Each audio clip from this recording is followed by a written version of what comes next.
Thank you so much, David Leo Sawa and Butter the Cat. And the best wishes of the season to all of you, my dear global locals. And this is Spoken World Online, week number 300. And I'm just so thrilled to be part of this show. And what a brilliant show we've had all throughout this version. And wow. 300 this last 300 weeks has kind of been a very much of a bright spot, which have been they've been difficult. It's not been an easy 300 weeks, but the show has kept me going, and I appreciate you all so much. I'm going to start today with some words from Charles Dickens. I will honor Christmas in my heart and try to keep it all the year. I will live in the past, the present, and the future. The spirits of all three shall strive within me. I will not shut out the lessons that they teach.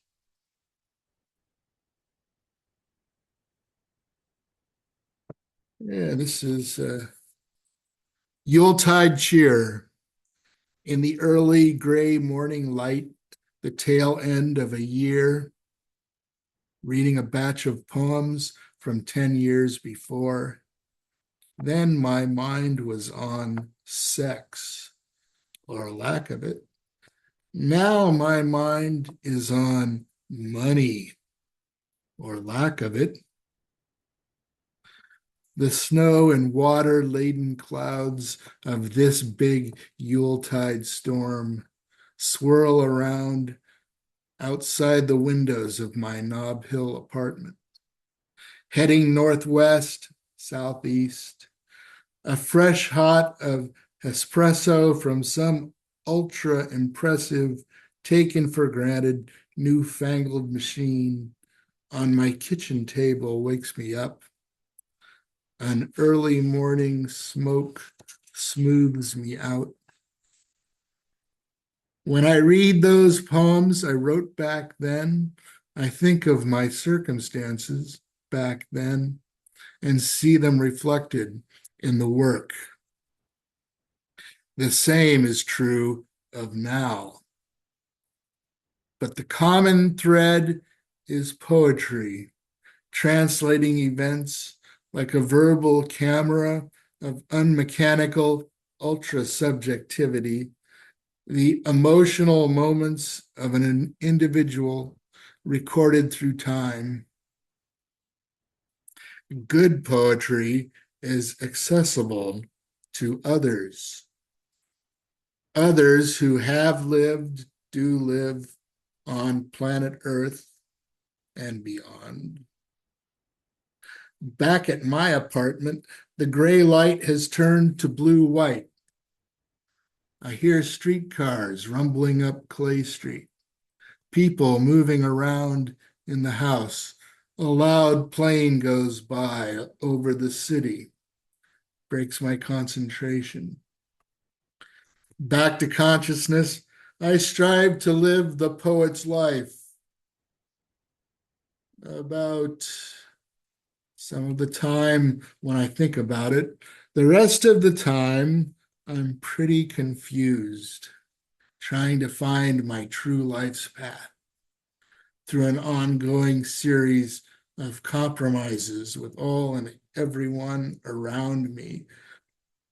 But to stand in a hillside windowed room in the morning with a hot cup of thunderous caffeination in your grip and watch the cold Yuletide cheer outside rattle the windows, then I feel very keenly aware, secure in myself, ready to challenge the odds, ready to speak my mind poems, to utter my poems of emotional realities risk boiling the blood of some who may read them. Let nothing hinder the task of raising fun spirits as much as I can and encouraging goodwill and good cheer among every child, woman, and man. And if I can just have another moment to conclude, I'd like to read a very famous poem of the season, first published anonymously in 1823 and attributed to Clement Clark Moore.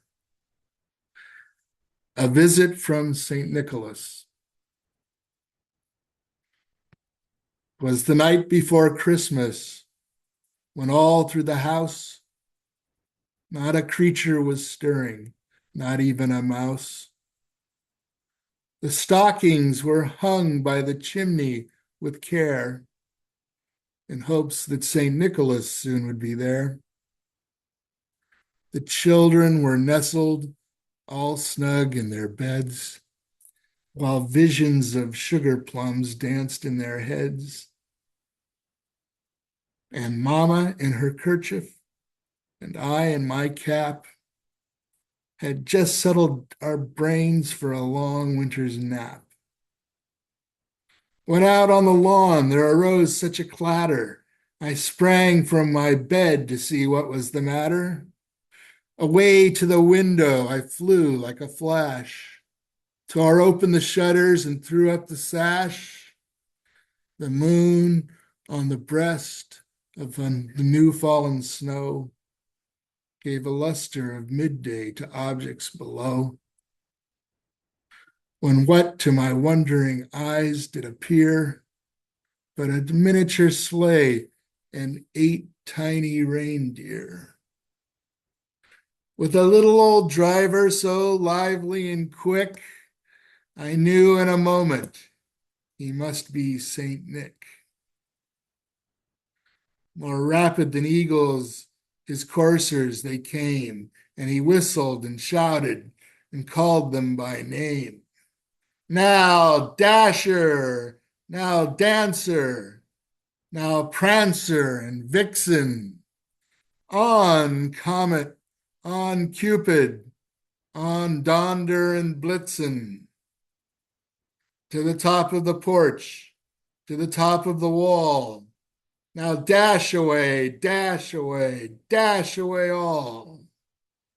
As leaves that before the wild hurricane fly, when they meet with an obstacle, mount to the sky, so up to the housetop, the coursers they flew, with the sleigh full of toys, and St. Nicholas too.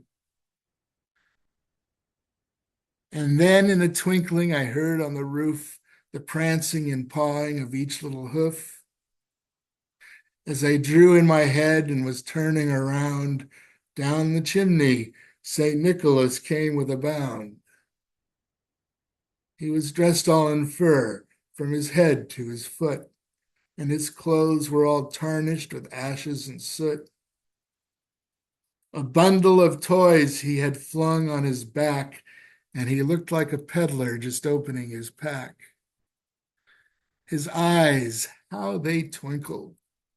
His dimples, how merry. His cheeks were like roses, his nose like a cherry. His droll little mouth was drawn up like a bow, and the beard on his chin was as white as the snow. The stump of a pipe he held tight in his teeth, and the smoke, it encircled his head like a wreath. He had a broad face and a little round belly that shook when he laughed like a bowl full of jelly. He was chubby and plump, a right jolly old elf, and I laughed when I saw him in spite of myself. A wink of his eye and a twist of his head soon gave me to know I had nothing to dread. He spoke not a word, but went straight to his work and filled all the stockings, then turned with a jerk and laying his finger aside of his nose and giving a nod up the chimney he rose.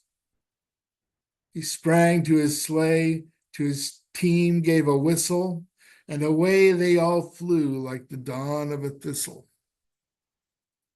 But I heard him exclaim, ere he drove out of sight, Happy Christmas to all, and to all a good night.